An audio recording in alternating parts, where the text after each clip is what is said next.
YouTube, we have another week of hot takes live on stream at twitch.tv/KarQ. There's a lot of yellow duck asses being shaken in here because that's the environment we're going to have for this week's first take. They're going to shake their ass to this take. I might just be a snob, but the idea of taking a competitive mode seriously on console seems wild to me. Consoles just seem inherently unsuited to the task. The controllers suck for aiming, you get poor performance, and half the people are playing on their TV laying down on the couch.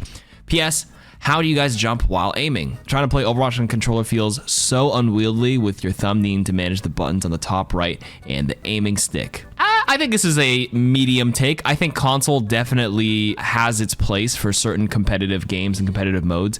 Believe it or not, I mean, I'm 30 years old now, but I grew up playing Halo 3 and Modern Warfare 2 FPSs in 2007 to 2009 on a controller console. And there is a competitive mode, but like I haven't been on console in 15 years. A competitive mode is actually less about people laying on their TV and the couch, and the bigger problem lies in people zimming and inputting a keyboard and mouse on console to gain an edge there with aim assist. Competitive on console is actually, I sort of agree though, I say it's a medium take because it is unsuited to the task, not so much for the reasons you listed. Like the sucks for aiming is actually a skill issue. You can absolutely aim pretty well with your thumb, believe it or not, with the help of aim assist, or even without it. I remember when I was playing Halo 3 with no aim assist, I was kind of pretty good at it. Performance thing is actually interesting to me because aren't all consoles pretty much built with the same hardware? So everyone should be on the same playing field with the performance. So I don't agree with that. The playing on the couch thing, probably true, but then the other half is again using those accessories or peripherals that are not native to the console. So that's where I'm picking apart this argument. The last part where you said, P.S. how do you guys jump while aiming? When I used to play controller, that is a good point because like when you have your thumb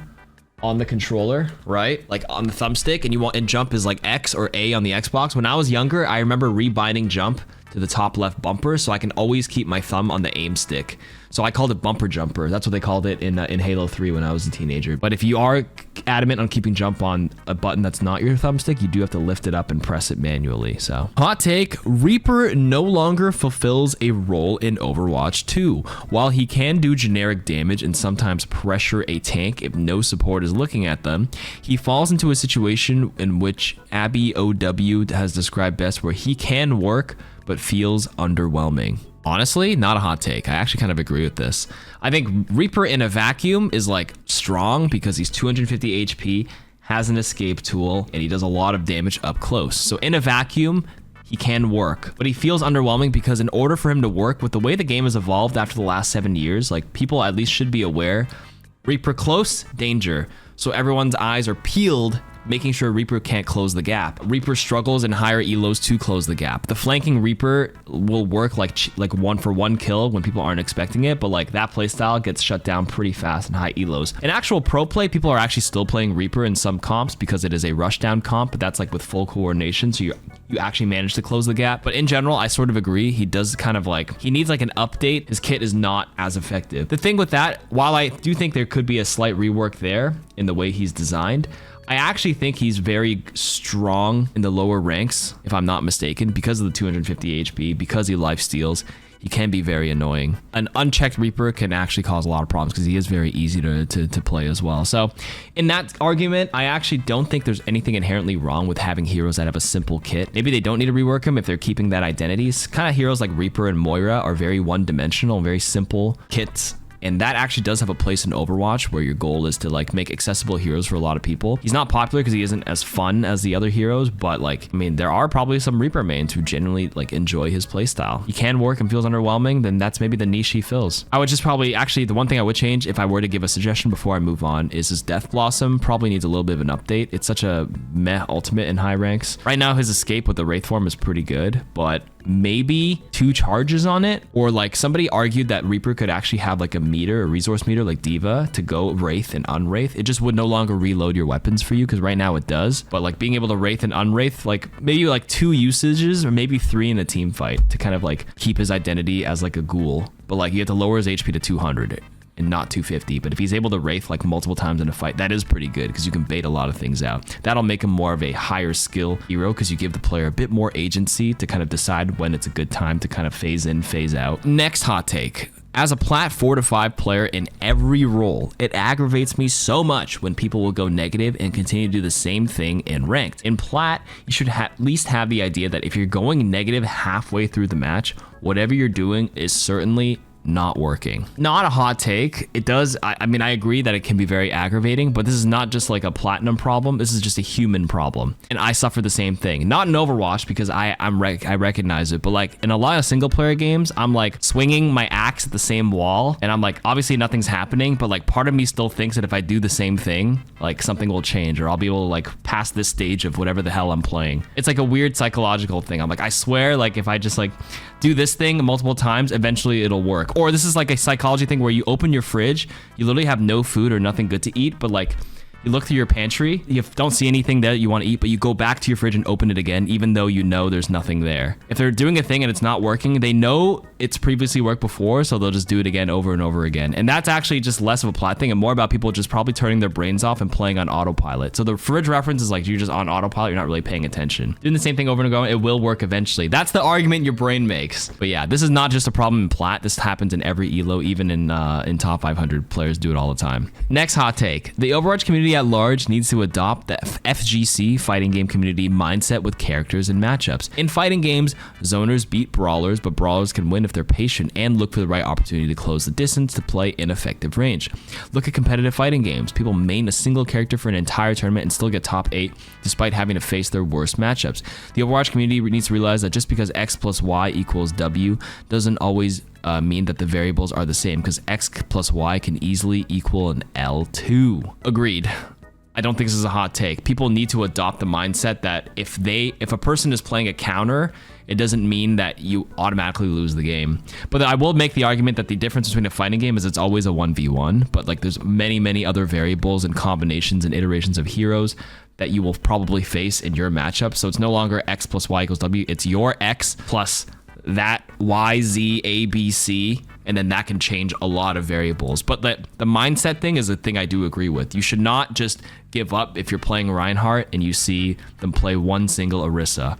Yes, maybe not that favorable, but you're right. You should actually look for different ways. Like, you know, you can, if you're patient, look for the right opportunities, wait for her to blow her cooldowns and then get a free shatter. Like, you know, there's things you can do to still win. You mentioned that people main a single character and still get top 8. That's also still true for Overwatch, despite what the community thinks. You know, people saying this hero's unplayable, please buff them because they're bad. There is a person who has one-tricked them to top 10, top 8, whatever. It still happens. There's probably one Reinhardt player still in top 10 right now. All right, next hot take. I think Overwatch will have an OG season like Fortnite did within the next year. Probably have a game mode returning to 6v6 as Overwatch at this point. Feels as if it will never grow past its community already playing the game. Not a hot take as well. I do think Overwatch could benefit from an OG reboot season. A lot of games do it. Fortnite rebooted their old thing. World of Warcraft did WoW Classic. RuneScape brought back 2007 Scape. They can experiment with the 6v6 game mode. Don't throw it in arcade. Literally throw it in there and like give it some more time though, probably 2 more years, and do it as a throwback. It's one of those things where like if the game is starting to like dwindle and you want to just shake things up, you do it. That's what Fortnite did. I think their numbers were dwindling. They're like, fuck it, throw Classic back in there and then see what happens. And then boom, they would need to rebalance a lot of things, but I would say it's worth the resources because I mean, we saw that. I mean, what other games have done it? I can only list 3 off the top of my head. RuneScape, which I still play old school RuneScape because I did prefer that. And then you can iterate off of that. And if it does separate itself and show that it's a dominant mode, you could have 2 separate things. World of Warcraft Classic did it, and Fortnite. Next hot take. Complaining about current Sombra is like complaining about a beautiful sunset on the beach. Like, question mark? Sure, the sun was beating down, burning you today, but now it's perfect.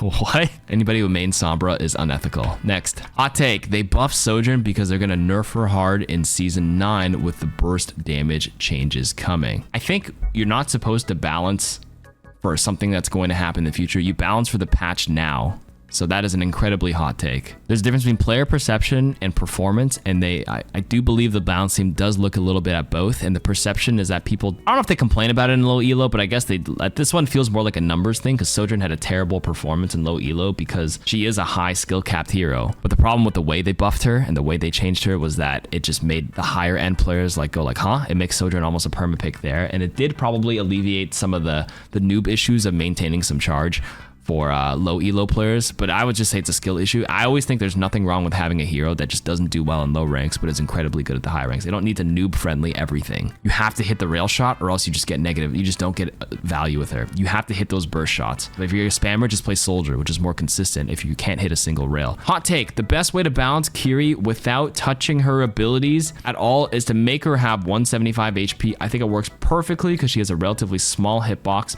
Suzu that practically makes her invulnerable. I mean, it does make her invulnerable. And a get out of jail free card with her TP. I think Kiriko is a very good hero, but again, they are balancing her based on win rate. So I think they simplified her. They actually did accomplish their job of making her easier to play for the low ranks while keeping her feeling the relatively same at the high level in their patch like 2 seasons ago, where they made kunai headshot damage.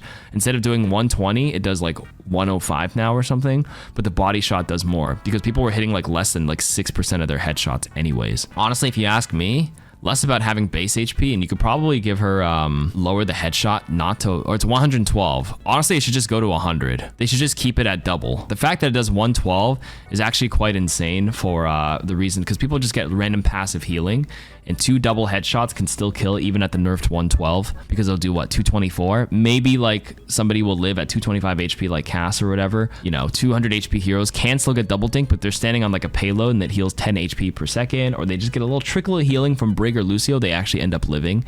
So you can actually nerf it by killing that breakpoint down to 100 per headshot, and that might solve some of those problems. But I think the bigger frustration therein lies in the Suzu. Right now it heals 110, which is crazy to me. I do think it can go back to simply, honestly, not even healing at all, or if you keep the healing, cut the healing, but you don't have to make it so like they're invulnerable or phase. You can actually just make it a straight up cleanse, but not go invulnerable. Lifeweaver is a well-designed hero that needs almost no changes and is good for the game health. Yes, you can make the swap between guns faster.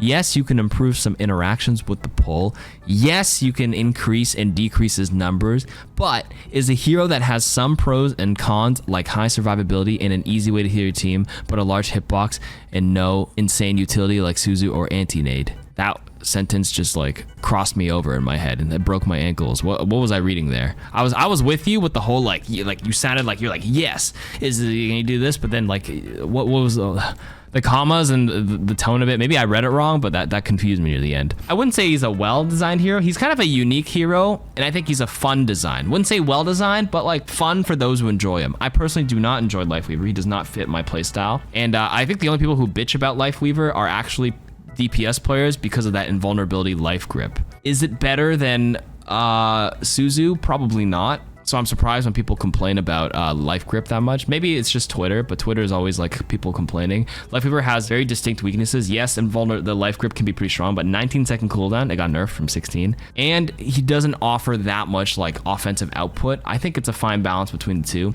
Obviously, I'm a support player. I'm biased. I don't play Lifeweaver though, to be fair, but I don't think it can be annoying to play against, but I don't think he's like OP. Arguably right now, the biggest thing is his dash that gives him HP, and he's at 225 base. So he's actually, his survivability is incredibly high right now. I think you, if anything, if you were to nerf him, you tackle his personal survivability, so he has that weakness. But right now, he does have high survivability and high healing output, but that's his niche, and low offensive output. I mean, he has his weaknesses. I'm defending the Lifeweaver remains. I think, and he's one of the hardest heroes to play. Ask Boger to like climb because his effectiveness is really kind of based on how the team is playing. And people were imagining like they'd have to like go super offensive and play make aggressively, which is probably something you can do, but like most have found that you just pocket and make sure the person stays alive. It's too risky to go for an offensive grip style play. Hot take, invulnerability abilities like May's Ice Block and Reaper's Wraith, Moira's Fade, etc. should not allow a point contest, just like Sombra's invisibility. Then they used to contest a point is more of a cheese tactic and not really fun to play against and prolongs games unnecessarily. I don't actually know how I feel about this. I think it's been in the game so long that it's normalized, but is it really that unhealthy? I think in the 6v6 environment in 2CP, the Mei stalling and Reaper stalling was mostly the Mei stalling was really annoying because it is 4 seconds of contesting for free. Reaper is also 4 seconds. Moira's is more of you disappear. I don't think you can contest while you're fading until you phase back into the world, but I might be mistaken. I feel like it's okay. Mei is the only bigger culprit because you can wall and stall, but like with 2 CP as the game mode gone itself, it doesn't feel that bad. And there's only 5 heroes in the game. Yeah, I think it's fine. It's been in the game long enough. It can be grandfathered in. For the future, the health of the game, it will depend on the game mode. If another 2 capture point thing comes along and stalling becomes unbearable, sure. But most people actually don't even swap the Mei to stall anymore. They actually swap the fast heroes to get out of spawn faster because that's actually higher value. And because there's 5v5 instead of 6v6, you just need that person to touch rather than in a 6v6 where there's probably already a person there, then you can force Mei and stall. So actually the swap from 6v6 to 5v5 solved the Mei stalling issues as hard. You should be able to tell when you are pinged by the enemy team. So if you're doing some flank, you have a chance to get away if they notice. That's a hot take. No, come on. Pings are like information for your team. It's just like a call out. And that's basically listening to the enemy team's comms. No way. That should not be in the game. No. Hot take, reduce the range of all beams but increase damage and ammo. How the fuck can a Moira suck off a Pharah in the skybox? No, I think the beam range is pretty fine. Zarya's weakness is her beam range, and if it's lowered anymore, she becomes even worse. It's mostly Moira's only able to suck off the Pharah in the skybox because Pharah is probably flying a little too low. Moira should not be able to do it, and maybe if someone's just forcing Pharah on like a slow skybox map, then that's the Pharah's issue, to be honest with you. You generally should not be able to. This game would be so much more fun if it didn't make you heavily rely on your teammates so much for everything. One person not pulling their weight brings everyone down. Hot take, because that's a team-based game, man. This is just not the game for you. If you don't want to play a team-based game, go play chess and go play a fighting game like Street Fighter or Tekken or whatever. This is a hot take. I disagree with this. This is a team game. Any game that has dead weight is going to feel awful. The one bad player on the basketball court creating negative value is just bad. That's literally the essence of a team-based game. And not even one person not pulling the weight. Overwatch feels like a lot of games. Every game will feel terrible. One person's doing awful. The thing is with fun is that it can be incredibly rewarding when everyone is on the same page, but it does come with the territory of somebody not pulling their weight, and that just means you can't handle the pressures of a team game. Ball is suffering the most in Overwatch 2 right now. His tickle cannons do next to no damage in his current format when healing numbers are so high. There is a certain amount of counters to his kit and playstyle. Together with the counterplay mindset in the game right now, he is next to impossible to get value with unless you're literally Chasm. I do think Ball is not in a great spot right now. Healing is a little annoying because his counters, like stronger counters like Brig, got a free stun in Season 4 with Rally. And then the AoE healing makes it so like Ball can't really isolate a target and kill them because an instant heal pack or an aura that's tickling around will prevent that. Sombra got changed where it's like super easy to hack them out. So like Ball's suffering, but I think Season 9 might shake that up for sure. The thing with Ball is he's an incredibly high skill hero, so unless you're Chasm, so like you actually have to learn some like interesting tech with him with like double boops and triple boops and be more disruptive. I think his playstyle, people are assuming that his cannons need to like completely burst someone, because a lot of times in Overwatch 2, if you slammed and then just followed them as they came down with your cannons, you can kill them. That's not so much the case anymore in Overwatch 2 because there's, you know, less things to worry about and people are able to turn around and peel. I don't think his playstyle should be that anymore. Probably just rolling around and being disruptive is probably the better playstyle right now. Ball definitely did suffer in 5v5, which I agree. So he does probably needs a little bit of a look at in his rework, or not a rework, but I think Alec Dawson did say that they're looking at him like 4 seasons ago. So soon. Final hot take is that they should remove the one-shot capability of Rein's pin. I mean, they already kind of did. They cut the damage a lot in half. It used to do 300, does 225 right now. Overwatch has done a great job addressing the one-shots within tanks like the Sigma Rock nerf and the Roadhog one-shot, but I think that maybe they should nerf the Rein charge to 175 damage, as it is way too annoying to get charged as a support player and not being able to do anything about it. They can probably nerf the damage and compensate for it. Anyways, when you get pinned, Rein can always follow up. They need to make it easier to counter if you get pinned. Maybe somehow make his time to follow up with his hammer faster after the pin. Okay, I think this is a hot take. Reinhardt used to do 300 damage per pin. Now it went down to 225 in Overwatch 2. So it's already been nerfed. The thing with Rein's one shot versus something like Roadhog's one is that the Rein animation to wind up is so much, you have to counter it before it lands on you. If you're getting pinned all the time as a support player, it's a skill issue because like most of the support roster can do something about it before it gets to the point where he makes it to you. There's way more risk of a Rein pit than hook or rock because the rock combo allows Sigma to still stay in the same space, because that's his benefit. If he rocks you from a medium distance, that's a sweet spot, so he can follow up with a shot. Roadhog, he's all shotgun, and he wants to, you know, if he pulls you in, you're out of position. But if the Rein makes a bad choice and pins, he's out of position. Like, if I miss a rock on Sigma, so what? If I whiff a hook, so what? If I pin and I made a bad choice on the pin, they're screwed. So there's way more risk in a Rein pin, and there's actually more counters to Rein pin because you can stop him before he makes it to a target, sleep, life grip, anything. And if he does pick someone up, there's also some other things to counter it as well, like any sort of Roadhog hook, a Sombra hack. So I don't know, I think there's way more things that counter Rein's charge or pin that he doesn't need a nerf to the damage. If you do decide to opt for the damage nerf to 175 or arguably 150, you'd have to speed up the wind-up animation and maybe give him 2 charges. So maybe he can use 1 charge or 1 pin to close the gap and use a second one to get closer with like a shorter cooldown, or give him a resource meter as well to kind of like charge when he needs to with a bit of a faster wind-up animation so he actually feels a bit more mobile on skates. I don't know, I'm just throwing ideas out there, but I don't main Rein, so yeah, he doesn't feel that bad to play against his pin, so I think it's a spicy take. And that's it for the takes of the week. Make sure to leave yours in the comment, and remember, don't write a fucking essay, 2 sentences max. Thank you.